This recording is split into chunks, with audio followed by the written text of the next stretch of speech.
13 सीटों पर उम्मीदवारों के नाम का ऐलान करने के बाद कांग्रेस पार्टी ने बाकी बची 13 सीटों पर उम्मीदवार चयन की प्रक्रिया को तेज कर दिया है। खबर इस बात को लेकर है कि कांग्रेस पार्टी ने 9 सीटों पर सिंगल नाम तय कर लिया है। बाकी 4 सीटों पर 2 से 3 नामों का पैनल तैयार हुआ है। प्रदेश कांग्रेस अध्यक्ष कमलनाथ आज दिल्ली के लिए रवाना हुए हैं। कल वो पार्टी नेताओं के साथ मुलाकात करेंगे और कांग्रेस पार्टी की अगली सूची को लेकर मंथन होगा। खबर इस बात को लेकर है कि कुछ सीटों को छोड़कर कांग्रेस पार्टी 10 से 12 सीटों पर 27 से 28 सितंबर तक उम्मीदवारों के नाम का ऐलान कर देगी। पार्टी के लिए मुश्किल मेहगांव की विधानसभा सीट, सुवासरा सीट और इसके अलावा बड़ा मलहेरा की सीट पर उम्मीदवार चयन को लेकर है। दरअसल इन सीटों पर सबसे ज्यादा सियासी घमासान है। मेहगांव सीट पर चौधरी राकेश सिंह चतुर्वेदी के अलावा 2 और उम्मीदवार मैदान में अपनी दावेदारी जता रहे हैं। हेमंत कटारे के साथ ही डॉक्टर गोविंद सिंह के भांजे भी इस सीट से अपनी दावेदारी जता रहे हैं और ऐसे में अब कमलनाथ को तय करना है कि मेहगांव सीट पर वो किसको उम्मीदवार घोषित करते हैं। कुल मिलाकर कांग्रेस पार्टी सभी 28 सीटों पर जल्द से जल्द उम्मीदवार घोषित कर देना चाहती है और यही कारण है कि अब कमलनाथ दिल्ली दौरे पर पार्टी के नामों पर अंतिम मोहर लगाएंगे और कांग्रेस पार्टी जल्द ही अपनी दूसरी सूची जारी कर देगी। ग्वालियर चंबल अंचल के उपचुनाव में सचिन पायलट बड़ा मुद्दा बनते जा रहे हैं। ग्वालियर के अलग अलग इलाकों में सचिन पायलट को लेकर गुर्जर समाज के युवा पूर्व पदाधिकारी ने पोस्टर लगाए हैं। गोले का मंदिर इलाके में भी ये पोस्टर लगा है। इसमें साफ तौर पर नजर आ रहा है कि सचिन पायलट के लिए लिखा गया है। कांग्रेस को इसमें निशाने पर लिया गया है। ये लिखा गया है देवेंद्र गुर्जर के मार्फत लगे इस पोस्टर में कि धोखेबाजी और कितना करेगी कांग्रेस युवा सचिन पायलट के साथ ही पोस्टर में ये उल्लेख किया गया है कि राजस्थान में चुनाव के दौरान सचिन पायलट ने दिन रात मेहनत करके कांग्रेस की सरकार बनाई, लेकिन मुख्यमंत्री बनने का जब वक्त आया तो कांग्रेस के आला नेताओं ने वृद्ध गहलोत को मुख्यमंत्री बना दिया और जब सचिन पायलट ने हक और अधिकार मांगा तो उनको मुख्यमंत्री पद और प्रदेश अध्यक्ष पद से हटा दिया गया।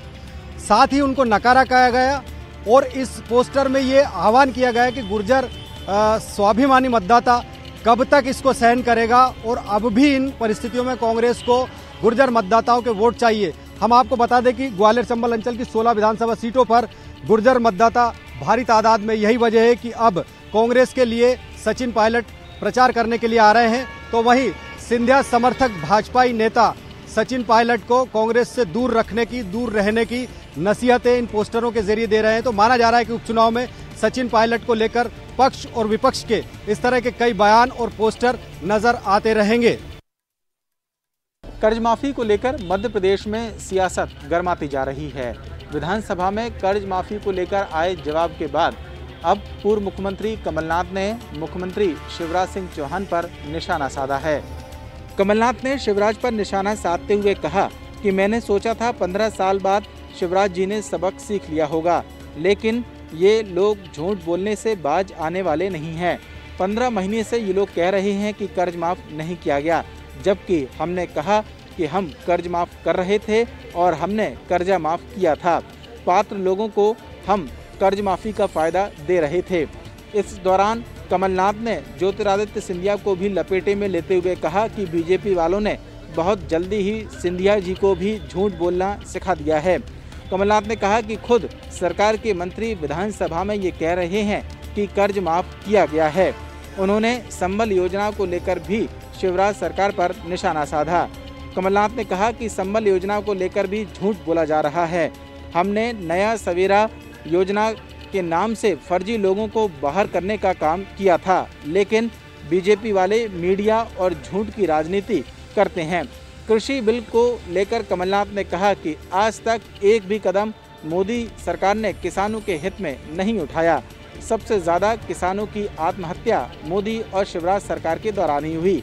उन्होंने कहा कि कृषि बिल केवल बड़े व्यापारियों को फायदा पहुंचाने के लिए लाया जा रहा है। वहीं मुख्यमंत्री शिवराज सिंह चौहान ने कृषि बिल पर कांग्रेस पर लोगों को भ्रमित करने का आरोप लगाया है। उन्होंने कहा है कि कृषि बिल किसानों के फायदे का है।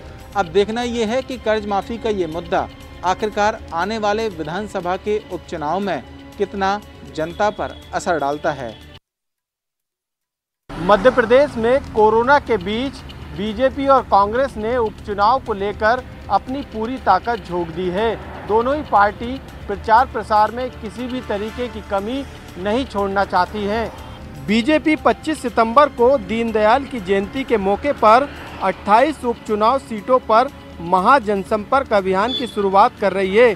बीजेपी हर विधानसभा में कमल के फूल वाले 10,000 मास्क भेज रही है। साथ ही प्रधानमंत्री नरेंद्र मोदी, बीजेपी के राष्ट्रीय अध्यक्ष जेपी नड्डा, मुख्यमंत्री शिवराज सिंह चौहान और पार्टी के प्रदेश अध्यक्ष बीडी शर्मा के स्टिकर भी बड़ी संख्या में दिए जा रहे हैं।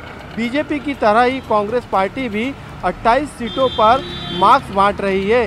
पूर्व मंत्री पीसी शर्मा ने कहा कि हमारे मास्क पर बिकाऊ नहीं टिकाऊ चाहिए, गद्दारों के लिए कमलनाथ की सरकार चाहिए लिखा है।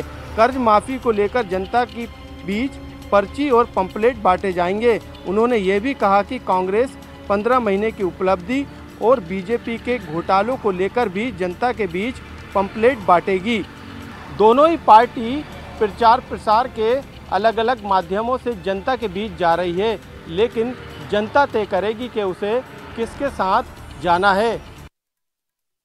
नए मॉडल एक्ट के विरोध में आज प्रदेश भर की 272 मंडियों में अनाज व्यापारियों ने अनिश्चितकालीन हड़ताल जो है वो शुरू कर दी। आप देख सकते हैं जबलपुर मंडी का हाल, तमाम जितने व्यापारी उनकी दुकानों में ताले सुबह से ही लटके हुए हैं और जिस प्रकार का आह्वान था कि जो नया एक्ट है वो कहीं ना कहीं विरोधाभासी है और व्यापारियों के अहित करने सा है, जो कि मॉडल एक्ट के तहत जो मंडी शुल्क है वो यथावत रखा गया है, जबकि अन्य जगह अगर अनाज किसान बेचेंगे तो उन्हें कोई शुल्क नहीं लगेगा और बड़े कारोबारियों को फायदा पहुंचाने के लिए पूरा जो कानून है वो बनाया गया है। तो कहीं ना कहीं तमाम मांगों को लेकर के अनिश्चितकालीन हड़ताल शुरू हो चुकी है। पूरा कामकाज मंडी में ठप है। अनाज व्यापारी की जो दुकानें हैं वहां ताला लटका हुआ है और स्पष्ट मांग है कि जब तक सरकार उनकी मांगों की ओर कोई विचार नहीं करता तब तक इसी प्रकार का रवैया व्यापारियों की ओर से बरकरार रहेगा, जो कहीं ना कहीं उनके हितैषी में नहीं है और कहीं ना कहीं एक बड़ा नुकसान उनको पहुंचा सकता है। और सरकार की जो नए मॉडल एक्ट के तहत जो मंशा है वो मंडियों को खत्म करने की है।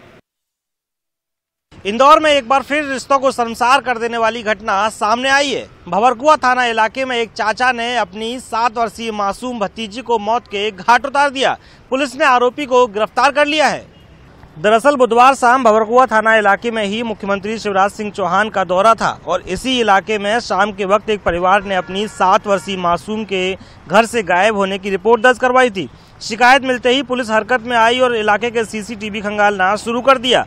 सीसीटीवी पड़ताल में मासूम को उसका ही एक चाचा ले जाते हुए दिखाई दिया। पुलिस ने जब मासूम के चाचा को हिरासत में लेकर पूछताछ शुरू कर दी, उसकी ही निशानदेही पर एक खंडरनुमा एक भवन में खून से लथपथ मासूम को बरामद किया गया। मासूम को इलाज हेतु एक निजी अस्पताल में भर्ती कराया गया, जहां सुबह 3 बजे उसकी इलाज के दौरान मौत हो गई। बहरहाल पुलिस ने आरोपी पर अपहरण, हत्या, छेड़छाड़ और पॉक्सो की धाराओं में केस दर्ज कर उसे गिरफ्तार तो कर लिया है। वहीं आरोपी की गिरफ्तारी की जानकारी मिलते ही समाज के लोग बड़ी संख्या में थाने पहुंच गए और आरोपी को फांसी देने की मांग करने लगे। पुलिस ने आरोपी के खिलाफ कड़ी कार्रवाई का भरोसा दिलाया, तब जाकर मामला शांत हुआ। रायपुर जिले के प्रभारी मंत्री रविंद्र चौबे आज राजधानी रायपुर के भ्रमण पर निकले और भ्रमण के दौरान उनके साथ में जो संसदीय सचिव है विकास उपाध्याय, इसके अलावा उत्तर विधानसभा क्षेत्र के विधायक भी उनके साथ में मौजूद रहे। इसके साथ में उनके साथ में जो यहाँ के जिला प्रशासन के कलेक्टर, एसपी, इसके साथ और भी जिला प्रशासन के अधिकारी भी उनके साथ में आज शहर का उन्होंने भ्रमण किया। बंगले से निकलकर वो करीब 5 जो अलग चौक चौराहे राजधानी में है वहां पर उन्होंने भ्रमण किया और भ्रमण करने के बाद उन्होंने कहा कि जिस तरह से भ्रमण करने के बाद ये पता चला कि जिस तरह से व्यवस्थाएं यहाँ पर की गई हैं वो काफी अच्छी हैं और जो भ्रमण के दौरान उन्होंने ये भी कहा कि जो लॉकडाउन लगाया गया है उसमें जनता का भी सहयोग मिल रहा है और जिस तरह से आगे लॉकडाउन बढ़ाया जाएगा, क्योंकि 28 सितंबर को लॉकडाउन राजधानी रायपुर में समाप्त हो रहा है, तो आगे लॉकडाउन बढ़ाया जाए कि नहीं बढ़ाया जाएगा, तो उसके लिए भी उन्होंने कहा है कि अभी जिस तरह समीक्षा की जाएगी, समीक्षा करने के बाद आगे की रणनीति तैयार की जाएगी।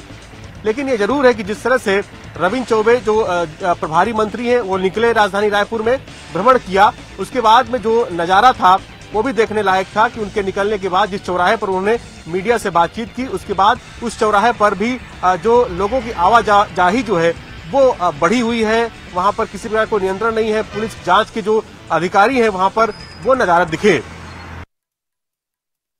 केंद्र के कृषि बिल के विरोध में मुखर होती कांग्रेस ने अपने चरणबद्ध आंदोलन की शुरुआत आज से कर दी है। देश भर में आज कांग्रेस के तमाम नेताओं ने प्रेस कॉन्फ्रेंस लेकर इस बिल का विरोध किया है। जिस तरह से मुख्यमंत्री भूपेश बघेल ने नागपुर में प्रेस कॉन्फ्रेंस ली और इस बिल के विरोध में अपना बयान दर्ज कराया, और साथ ही साथ जो स्वास्थ्य मंत्री टी.एस. सिंहदेव है वो बिहार के पटना में जाकर के उन्होंने प्रेस कॉन्फ्रेंस ली और इसे काला कानून सरकार का बताया है।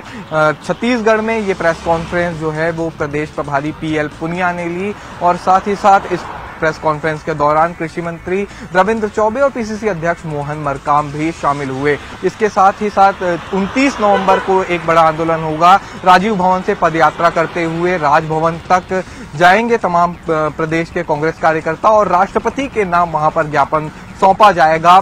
10 अक्टूबर को प्रदेश के सभी जो भी जिला मुख्यालय है वहां पर प्रदर्शन होगा और इसके अलावा हस्ताक्षर अभियान यहां पर कांग्रेस चलाने वाली है, जिसमें 2 अक्टूबर से लेकर के 31 अक्टूबर तक के हस्ताक्षर अभियान व्यापक तरीके से चलाया जाएगा, जिसमें 20 लाख किसानों के हस्ताक्षर एआईसीसी को भेजने की तैयारी में है। यानी कुल मिलाकर के इस मुद्दे को लेकर के सियासी हलचलें तेज हो गई है और आने वाले समय में पूरे महीने भर विरोध प्रदर्शन कृषि बिल के विरोध में देखा जाएगा।